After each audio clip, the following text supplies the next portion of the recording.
الرحمن الرحيم الحمد لله رب العالمين والصلاة والسلام على أشرف الأنبياء والمرسلين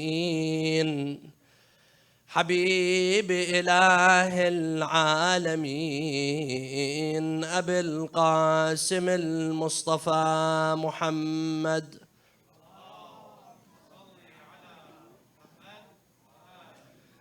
وعلى أهل بيته الطيبين الطاهرين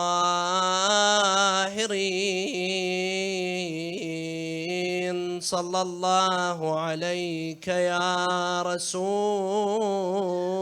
الله صلى الله عليك وعلى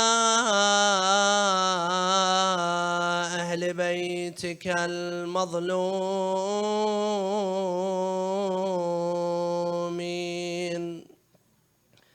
صلى الله عليك يا أبا عبد الله يا رحمة الله الواسعة ويا باب نجاة الأمة يا ليتنا كنا معكم فنفوز فوزا عظيما. أعوذ بالله من الشيطان الرجيم. بسم الله الرحمن الرحيم. يريدون أن يطفئوا نور الله بأفواههم ويأبى الله إلا أن يتم نوره ولو كره الكافرون. صلوا على محمد وآل محمد.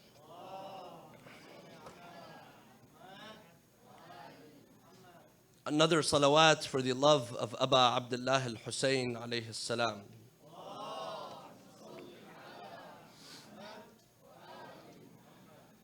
The tragedy of Imam Al-Hussein alayhi salam is unique in every single way. Imam Al-Hussein alayhi salam is unique in the way that he was killed. For no one was killed and martyred in the way Aba Abdullah Al-Hussein was killed. Left all alone, thirsty, no one to support him, betrayed and neglected. This is why all of the Imams, when they remember Imam Al-Hussein alayhi salam, their tears begin to shed and they say, La yawmaka yawmika ya Aba Abdullah.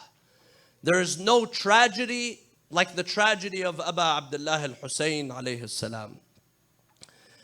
However, Imam Al-Hussein is also unique in that year after year, after his martyrdom, he is remembered more and more. Typically, when a person passes away, slowly they are forgotten. The family members, the relatives, they remember the deceased a few days, a few weeks, a few months. And then a few years, the memories fade away and the deceased are forgotten. However, with Imam Al-Hussein alayhi salam, year after year, the remembrance of Imam Al-Hussein increases. Where you see over 1,300 years after the martyrdom of Imam Al-Hussein, on the eve of the 1st of Muharam, you're all gathered here, wearing your black, and ready to learn lessons from Imam Al-Hussein and shed tears for Aba Abdullah Al-Hussein and be inspired by Imam Al-Hussein alayhi salam. Where do you find someone like that? Where after his death, after his martyrdom, people continue to remember him and never forget him. Yes, this is something special and unique to Imam Al-Hussein alayhi salam. And Rasulullah sallallahu alayhi wa alihi told the Muslims about this. He says, إِنَّ لِقَتْلِ الْحُسَيْنِ حَرَارَةٌ فِي قُلُوبِ الْمُؤْمِنِينَ لَا تَبْرَدُ أَبَدًا. For the martyrdom of Imam Al-Hussein, There's a flame in the hearts of the believers, and this flame shall never be extinguished. As long as you're a believer, you will remember Imam Al-Hussein. As long as you're a believer, you will continue to raise awareness to the mission and the vision of Imam Al-Hussein alayhi salam. And through these majalis that we are gathering, we are reforming our lives. We are becoming better individuals. We are getting closer to Allah subhanahu wa ta'ala. We are being inspired by Imam Al-Hussein to build stronger bonds with our families, bonds with our Lord, to worship better, to socialize better, to become more spiritual, and also to reform our lives and to ask questions. Imam Al-Hussein alayhi salam, he inspires us to bring reform to our lives. When you attend these majalis of Imam Al-Hussein, you are commemorating someone who had the audacity to question the status quo. Imam Al-Hussein alayhi salam, what's his whole story? Imam Al-Hussein, he had the audacity to question the person who was in power, who was claiming to be the Khalifa of Rasulullah sallallahu alayhi wa alayhi.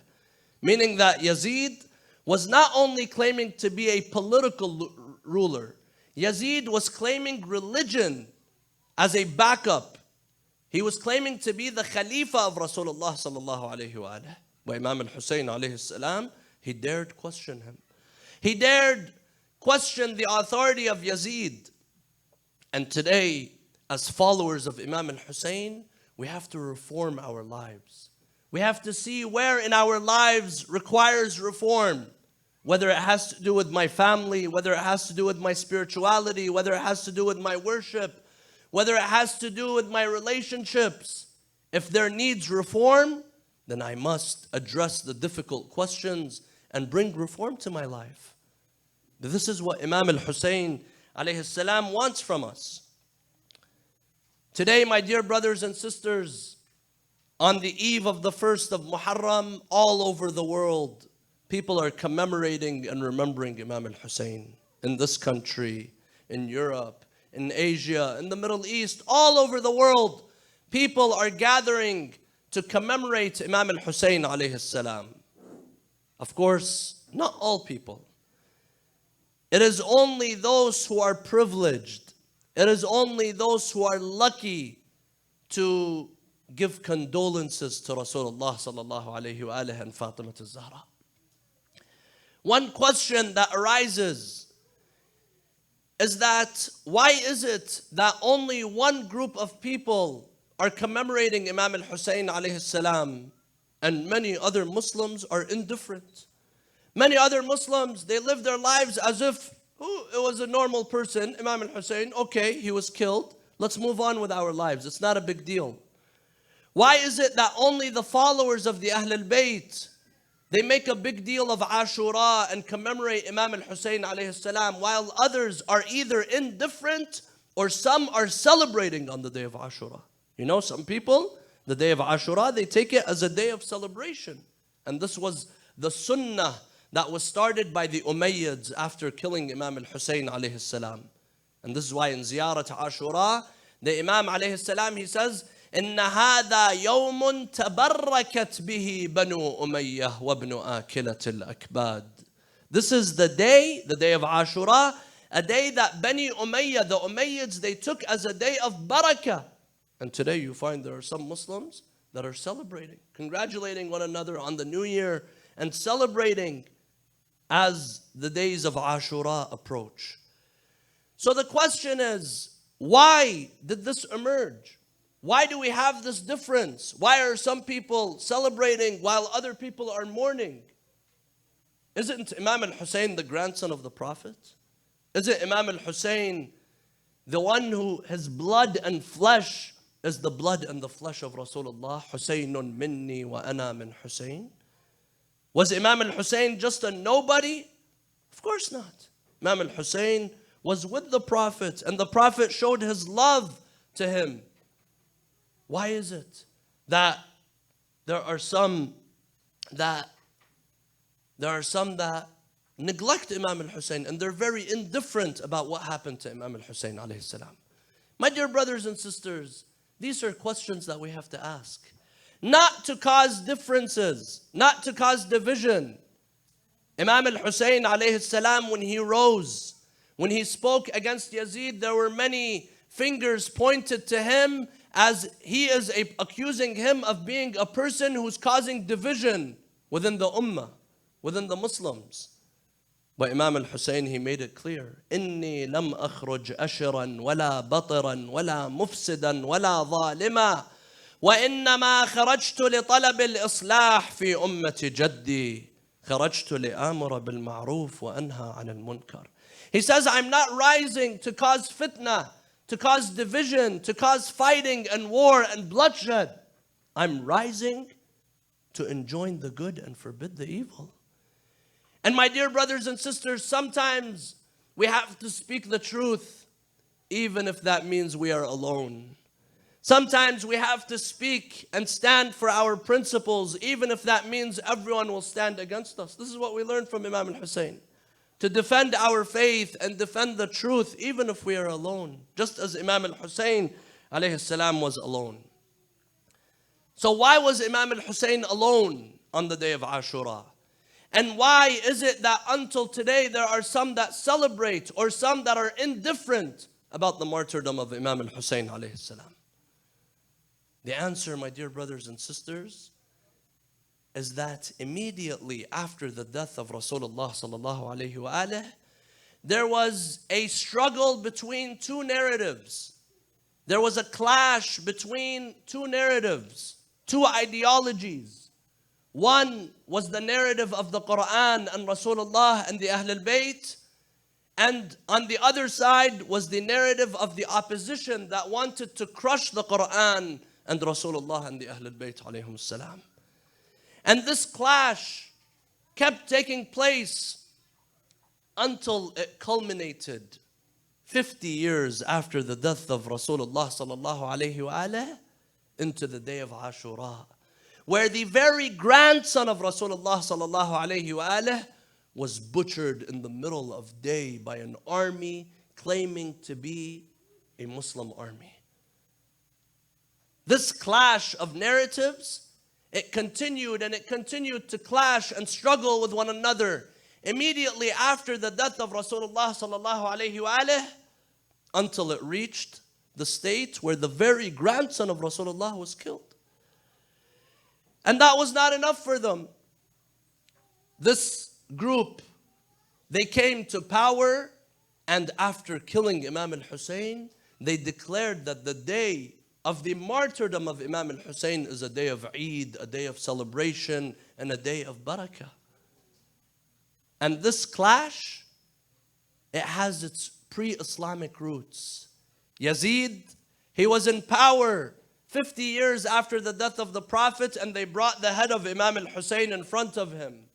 When they brought the head of Imam al-Hussein in front of him, he began to praise his ancestors who were killed by the sword of Rasulullah and Amir al-Mu'mineen on the day of Badr, meaning the kuffar, those who fought the Muslims.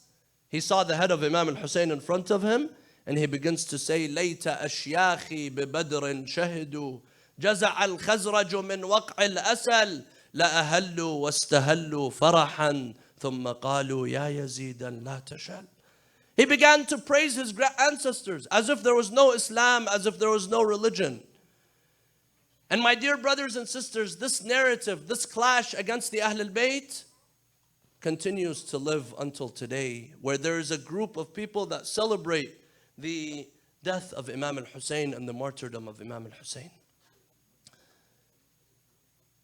When it comes to the narrative that stood against the Ahl al-Bayt alayhim salam, there were two mechanisms, two ways where they tried to kill Imam al-Hussein alayhi salam. One was a physical army with their swords and their daggers and their rocks and whatever tools they used to kill Imam al-Hussein alayhi salam. And there was a second army, and that was the army of propaganda. The army that uses poets and scholars and scribes that changed and altered the reality, that changed the sunnah of Rasulullah sallallahu alayhi wa alayhi. Today, there's a big division within the Muslims. Why? It doesn't go back to Rasulullah sallallahu alayhi wa alayhi. Rasulullah, he prayed in one way. He fasted in one way. He went to Hajj in one way. Islam is one. But it goes back to individuals who came after Rasulullah sallallahu alayhi wa alayhi for personal benefit, for personal gain, to remain in power, and in order to sideline and marginalize and silence the Ahlul Bayt alayhim salam, they took matters into their own hands, and therefore the religion was altered. Therefore the religion was changed. The religion of Rasulullah sallallahu alayhi wa alayhi.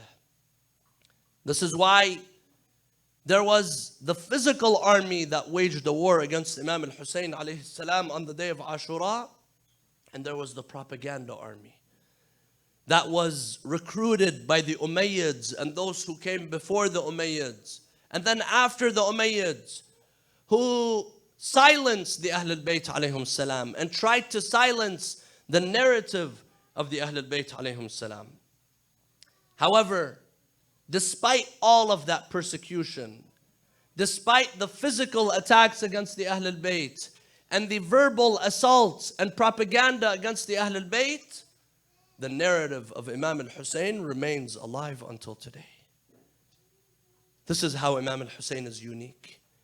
If it was any other person who was killed and he has a government waging a propaganda machine, a propaganda war against him and his family, you would see that this person would be nowhere to be remembered.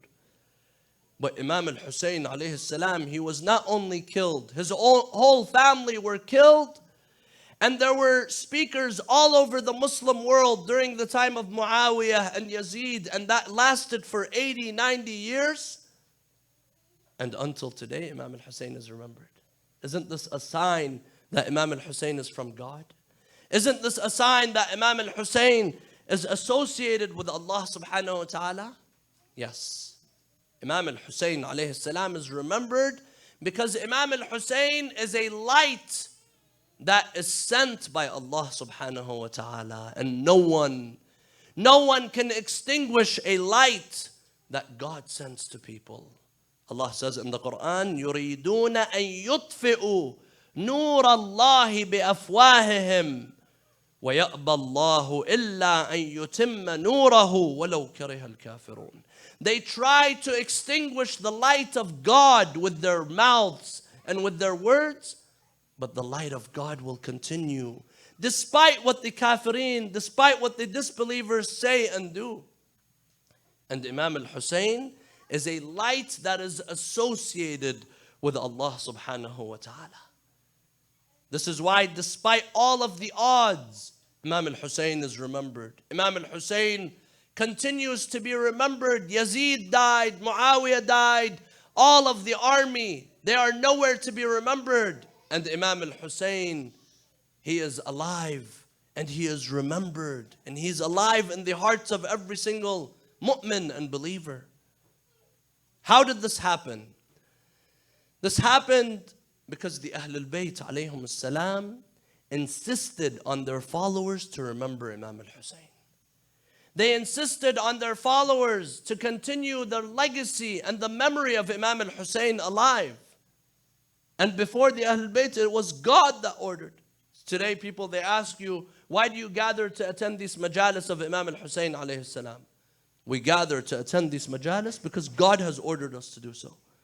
Doesn't God say in the Quran, قُلْ لَا أَسْأَلُكُمْ عَلَيْهِ أَجْرًا إِلَّا الْمَوَدَّةَ فِي الْقُرْبَى? Say, I do not ask for anything except loving my qurba. Meaning Rasulullah sallallahu alayhi wa alayhi is telling people, I don't want anything in return for guiding you except for you to love and appreciate and respect and honor my family.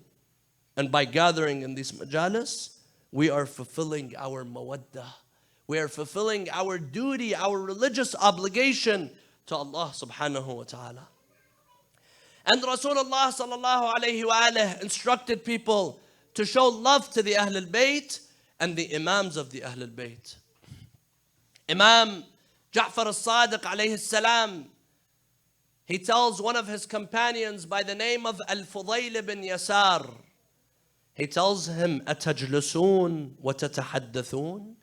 Do you sit and gather and remember us and you talk about the merits and the virtues of the Ahlul Bayt alayhim salam? So Al-Fudayl bin Yasar, he tells the Imam, yes, my master, we remember you. We gather in these sessions. We shed tears for Imam Al-Hussein. We remember you. We talk about the Ahlul Bayt and the virtues of the Ahlul Bayt. And then the Imam alayhi salam, he says, إِنَّ تِلْكَ الْمَجَالِسْ أُحِبُّهَا أَحْيُوا أَمْرَنَا رَحِمَ اللَّهِ مَنْ أَحْيَا أَمْرَنَا. He says, I love these majalis. I love these sessions that you gather and remember the Ahlul Bayt. And then he says, أَحْيُوا أَمْرَنَا, revive our matters. May Allah have mercy on the one who revives our matters. So by gathering in these majalis, Imam al-Sadiq and the Imams of the Ahlul Bayt are doing dua for you, my dear brothers and sisters. However, my dear brothers and sisters, by gathering in these sessions, we are privileged. We have to know, we have to understand that by gathering in a session where Imam Al-Hussein alayhi salam is remembered and tears are shed for Imam Al-Hussein, that we are privileged, that we are lucky. There are many people that were not privileged, that are not chosen to cry and shed tears for Imam Al-Hussein alayhi salam, but you were. But these majalis, there's an ingredient to a successful majlis for Imam Al-Hussein alayhi salam. Some people, they say, okay, I'm going to the majlis, I'm just going to go sit and then I'm going to leave and that's it. There's an ingredient to a successful majlis for Imam Al-Hussein alayhi salam. 3 very important ingredients. If they are there within the majlis, then that's a successful majlis. If you don't find these ingredients within a majlis, then that is not a successful majlis, despite how big it is. What are they? The first, my dear brothers and sisters, when you come and attend the majlis of Imam Al-Hussein, come with the intention of being informed and being educated and seeking knowledge. Because it is through knowledge that we can liberate ourselves. And Imam Al-Hussein and Rasulullah and all of the Imams, they invited people to seek knowledge and inform themselves. Be informed. A majlis, you should go to the majlis, learn something new before you leave. This is one of the most important ingredients for a successful majlis of Imam Al-Hussein alayhi salam. Second, my dear brothers and sisters, we come to these sessions, one of the most important purposes is to shed tears for Imam Al-Hussein alayhi salam. Don't be ashamed for crying for Imam Al-Hussein alayhi salam. Maybe if you cry for someone else, maybe if you cry for something else, people are going to say, what's the big deal? Why is this person crying? You need to be more patient.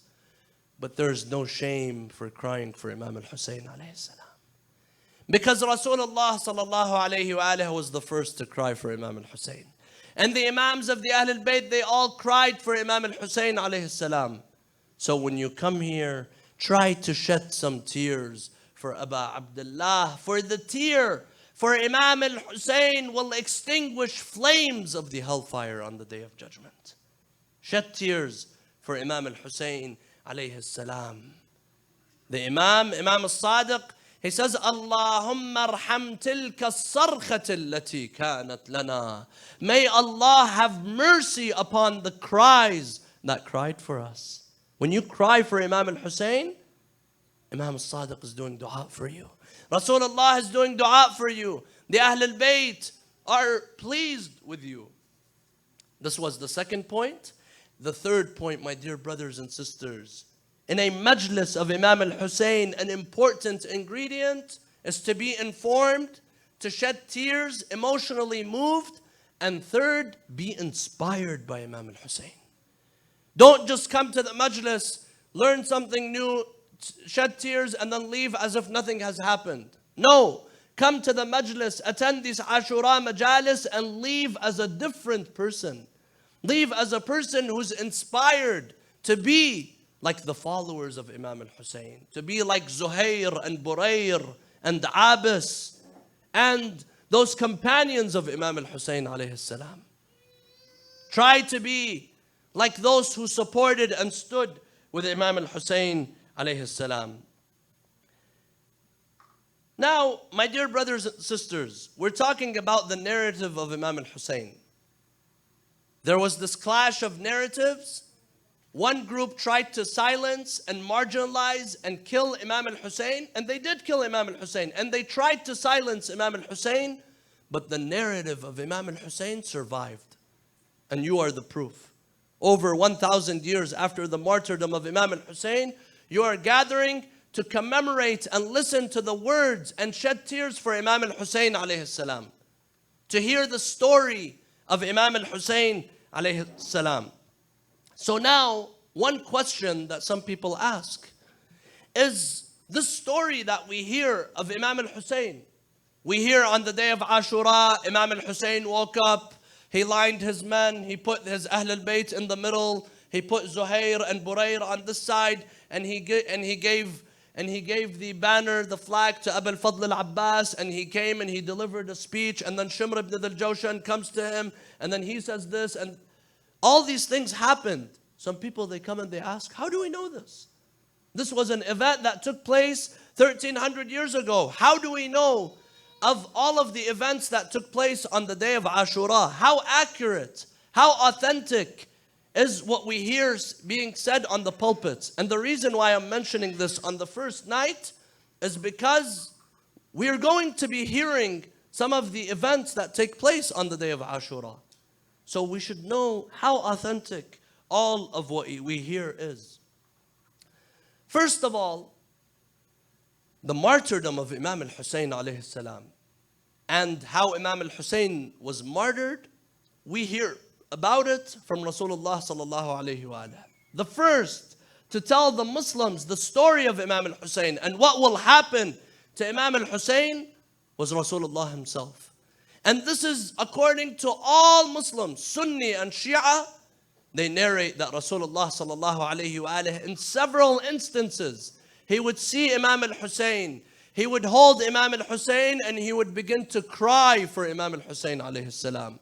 And he would tell people, my son Hussein is going to be killed in the land of Karbala.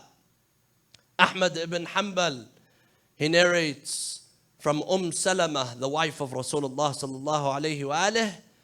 She says, one day I was sitting in the room and Rasulullah sallallahu alayhi wa alayhi, he tells me, I'm going to go in the room. I want to rest.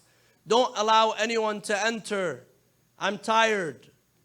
So she said, I sat guarding the door of Rasulullah sallallahu alayhi wa alayhi to not allow anyone to enter.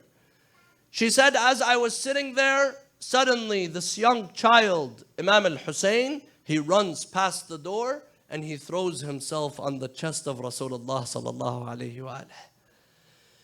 So she says, I got up, I go in the room and I try to lift this young toddler off the chest of his grandfather, Rasulullah. Rasulullah tells her, oh Salama, leave him. Husaynun minni wa ana min Hussein. Hussein is from me and I am from Hussein. I wasn't talking about Hussein. I was talking about other people. Hussein is a part of me. Let him stay. So she says, I left Imam al-Hussein, this young toddler, with Rasulullah sallallahu alayhi wa alayhi. Then suddenly I begin to hear the crying of Rasulullah sallallahu alayhi wa alayhi. I go in the room. I see Rasulullah is laying and Imam al-Hussein is laying on his chest, and Rasulullah, his tears are flowing down his face and he is crying. So she says, Ya Rasulullah, what has happened? Why are you crying, Ya Rasulullah? He tells her, Jibreel came to me and he informed me that my son Hussein will be killed by my ummah, a group of people claiming to be from the followers of Rasulullah sallallahu alayhi wa alayhi, from the Muslims, and they will claim, they will expect my shafa'ah, that my intercession on the day of judgment. May Allah not grant them, my intercession on the day of judgment. This was Rasulullah telling the Muslims, and this is narrated by all Muslims. So the first to foretell and tell people that Imam Al-Hussein was going to be killed was Rasulullah himself. This is why it wasn't an issue of question whether Imam Al-Hussein is going to be killed. All of the Sahaba and the companions, they knew Imam Al-Hussein was going to be killed. It was a known fact. Second, as for the details, my dear brothers and sisters, how do we know of some of the events that took place? What was the words of Imam Al-Hussein to Al-Hur? And what was the words of Habib ibn Mudahir to the family of Imam Al-Hussein, to Imam Al-Hussein himself, Muslim ibn Awsaja? All of these details, how do we know them? We know them because several of those who were on the day of Ashura, who attended the day of Ashura, many of them survived. Not everyone was killed. You have two Imams that survived. Imam Zayn al-Abidin alayhi salam and Imam Muhammad al-Baqir, who was 3 years old. They survived on the day of Ashura. So they lived to tell people what happened. Imam al-Baqir alayhi salam, he tells people what happened on the day of Ashura. Imam Zayn al-Abidin, he tells people what happened on the day of Ashura. He lived the rest of his life telling people, every day reminding people of the day of Ashura and what happened to Imam Al-Hussein alayhi salam. Furthermore, the women and the daughters who were with Imam Al-Hussein alayhi salam, they lived. Sayyida Zainab alayhi salam, she told the whole world what happened to Aba Abdullah Al-Hussein on the day of Ashura. Kulthum, Sukayna, the daughter of Imam Al-Hussein, they all told people the events and they told people the stories that took place on the day of Ashura. And then, furthermore, not all of the companions of Imam Al-Hussein were killed. A lot of us, we have the idea that all of the men with Imam Al-Hussein, they were killed except Imam Zayn al-Abidin alayhi salam. The fact is that there were some individuals that survived on the day of Ashura. One of them was the eldest son of Imam Al-Hasan alayhi salam, Al-Hasan al-Muthanna. And he is the father of the Hussanis. You know how you have the Sayyids who are the descendants of Imam Al-Hussein through Imam Zayn al-Abidin. You also have Sayyids from the descendants of Imam Al-Hasan. They go to Al-Hasan ibn Al-Hasan. The Hasan, the son of Hasan, he's known as Al-Hasan al-Muthanna, the second Hasan. On the day of Ashura, he went out and he fought. He was injured, he fell. Then Imam Al-Hussein was killed. Once Imam Al-Hussein was killed, the army, they came and they saw that he was still alive. So he had some relatives who were on the side, from his mother's side, he had some relatives who were on the side of the enemies of Imam Al-Hussein. They came and they took him to Kufa, they healed his wounds, and then he became better and he goes to Medina and he lives a long life. And he marries Fatima, the daughter of Imam Al-Hussein alayhi salam. This is Al-Hasan al-Muthanna. He lived to tell people what happened on the day of Ashura. There were others. Another companion by the name of Uqbah ibn Sam'an. He was with Imam Al-Hussein all the way from Medina. He goes with Imam Al-Hussein to Mecca, and then from Mecca all the way to Karbala, and he fights, and then he's captured. He's taken as a captive, and then they release him later. He tells people what happened on the day of Ashura, and he narrates the events that took place. Another man by the name of Al-Murqa ibn Thumam al-Asadi. This man, he also fought with Imam Al-Hussein. And then he was injured.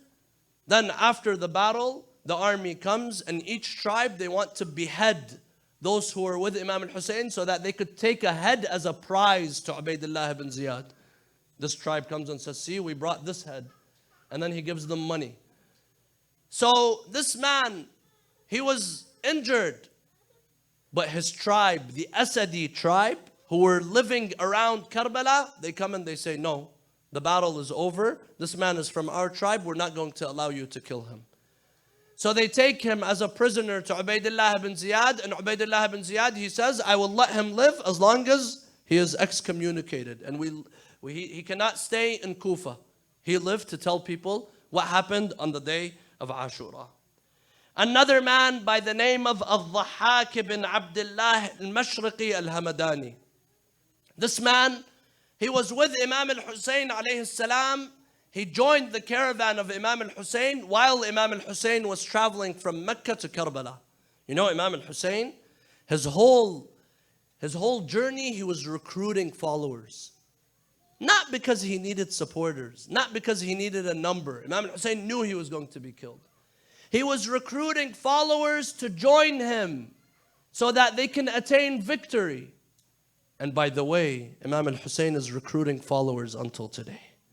By attending the majlis of Imam Al-Hussein, you're signing up to be a follower of Imam Al-Hussein. He's recruiting you until today. You decide whether you be a follower of Imam Al-Hussein or you be a follower of the enemies of Imam Al-Hussein. So Imam Al-Hussein, he sees this man, Al-Dhahhak ibn Abdullah al-Mashriqi, on his journey, and he recruits him. He tells him, I am the grandson of Rasulullah. Come to my aid, come to my support, and you will attain victory in this life and in the afterlife. This man, Al-Dhahhak, he tells Imam Al-Hussein, I will support you as long as you have supporters. As long as you have people standing with you, I will be with you. But if you don't have any supporters, then I'm going to go. Because what's the point of being killed? So this man, he stood and he fought until the ashab of Imam Al-Hussein were killed. And then the Ahlul Bayt of Imam Al-Hussein were killed. Once everyone was killed, he comes to Imam Al-Hussein and he tells him, I fulfilled my vow to you, Ya Aba Abdullah. We had a vow, we had a promise.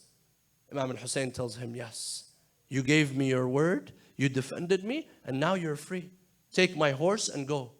And he took the horse of Imam Al-Hussein and he left. He lives to tell people what happened on the day of Ashura. These were some of those people who were with Imam Al-Hussein. And then you also have the enemies. There were many from the enemies that were just writing. This is why in one of the ziyaras of Imam Al-Hussein, the Imam, he says, وَلَعَنَ اللَّهُ أُمَّةً أَسْرَجَتْ وَأَلْجَمَتْ وَتَنَقَّبَتْ لِقِتَالِكَ يَا أَبَا عَبْدِ اللَّهِ. There were some people, they didn't fight. On the day of Ashura, there were over 30,000 people fighting Imam Al-Hussein. Not all of them carried a sword and fought. Some of them, they just were standing there, lighting a fire. Others, they had their face covered, niqab. You know, they had their face covered, only their eyes were showing. The Imam says, لَعَنَ اللَّهُ أُمَّةً أَسْرَجَتْ وَأَلْجَمَتْ وَتَنَقَّبَتْ لِقِتَالِكَ. Meaning everyone who was there was cursed because they heard Imam Al-Hussein calling for support, but they did not support him. So some of those individuals, they were just writing. They were writing what happened. One of those individuals who we always remember, especially in the story of Qasim, the son of Imam Al-Hassan, or the daughter of Imam Al-Hussein after Imam Al-Hussein was killed, a man by the name of Hamid ibn Muslim. Hamid ibn Muslim, he was on the side of the enemies, but he narrates to us a lot of the events that took place on the day of Ashura. Now, all of these oral reports, they were gathered and compiled into books written as maqatil, al-maqtal. And the first maqtal written and that is available and documented was a maqtal written by a man by the name of Abu Mikhnaf, Lut ibn Yahya. The maqtal of Abu Mikhnaf. It's known, you could search for it. This man, he compiled the stories and the oral reports that he heard from individuals, from eyewitnesses.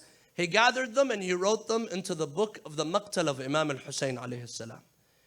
And this man, Abu Mikhnaf, his Maqtal is relied upon by Sunni and Shi'i scholars. For example, Tabari, Al-Mufid, Baladari, Ibn Kathir, they all narrate directly from Abu Mikhnaf. And at the same time that Abu Mikhnaf is gathering the reports, there were other companions of Imam al-Baqir and Imam al-Sadiq and Imam Zayn al-Abidin that were also writing the story of Imam al-Hussein because it was a big deal. Some of the companions of the Ahl al-Bayt, like Al-Asbagh ibn Nubatah, Hisham al-Kalbi, Jabir al-Ju'fi, they all wrote, they had their own maqtal written, but those maqatil, we don't have access to them now. We lost access to them. But we have access of the maqtal of Abu Mikhnaf. Furthermore, my dear brothers and sisters, one of the ways that we know of the events that took place on the day of Ashura is through the words of poetry. The Imams of the Ahlul Bayt, they asked their followers to recite poetry in praise and in remembrance of Imam Al-Hussein alayhi salam. And this is why until today, if you are able to write a few words of poetry for the Ahlul Bayt alayhim salam, your reward is very great. The Imam alayhi salam, Imam al-Sadiq, he says, "Man qala fina baytan min ash-shi'r, bana Allah lahu baytan fil jannah." The one who says one sentence of poetry for the Ahlul Bayt, Allah will build a house for this person in paradise. Meaning, serve Imam al-Hussein in any way you can. Our dear sister, she drew a painting for Imam al-Hussein. This was a way of serving Imam al-Hussein. If you're able to recite poetry, if you're able to write anything you can do for the sake of Imam al-Hussein, do it. Because the Imams of the Ahl Bayt encouraged their followers. They stressed on their followers to remember Imam al-Hussein in any way possible. And it was through these works of poetry that the story of Imam al-Hussein was told. One of the companions of Imam al-Sadiq, he describes in his words what happened to Imam al-Hussein on the day of Ashura. He says, "Umrar ala jadath al-Hussein wa qul li a'zamihi az-zakiyyah ya a'zam la zilti min watfa sakibatan rawiyah ma ladha 'ayshun ba'da radhiki bil jiyad al-a'wajiyah." He says, pass by the corpse, pass by the body of Aba Abdullah, and speak to the bones of Imam al-Hussein, and tell the bones of Aba Abdullah, life is not worth living after your bones were crushed by the hooves of the horses. Some people say, Imam al-Hussein, is it true, Imam al-Hussein, that his body was crushed by the horses? Yes, because this is a word of poetry that was recited in front of Imam al-Sadiq alayhi salam. And the Imam continues to cry. Another companion of Imam Ali ibn Musa al-Ridha alayhi salam by the name of Da'bil ibn Ali al-Khuzai.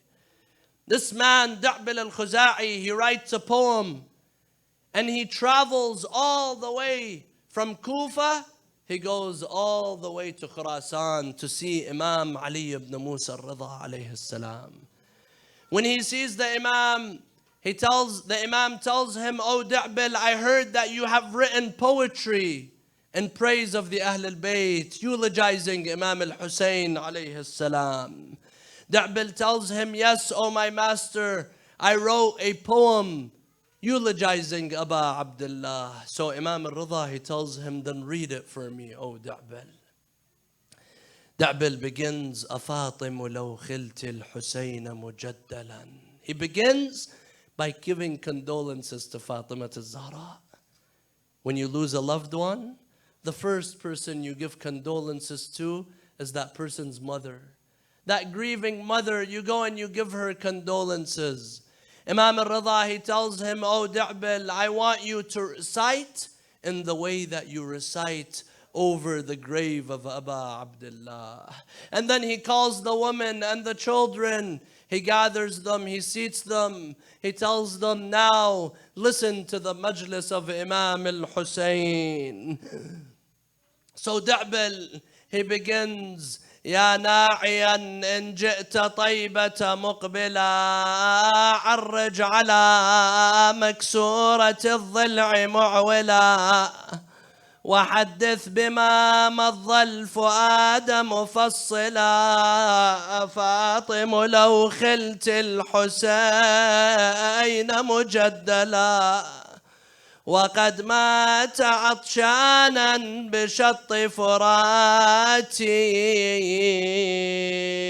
إذا للطمت الخد فاطم عنده وأجريت دمع العين بالوجنات فاطم قومي يا ابنة الخير واندبي نجوم سماوات بأرض فلاتي. He says, oh Fatima, you know your son Hussein, he was killed thirsty in the Euphrates. Have you heard someone next to the river be killed thirsty? And this was a breaking point for the Ahl al-Bayt alayhim as-salam. Every time they remember the martyrdom of Imam al-Hussein, they could not control themselves, and especially once they remember the thirst of Aba Abdullah on the day of Ashura.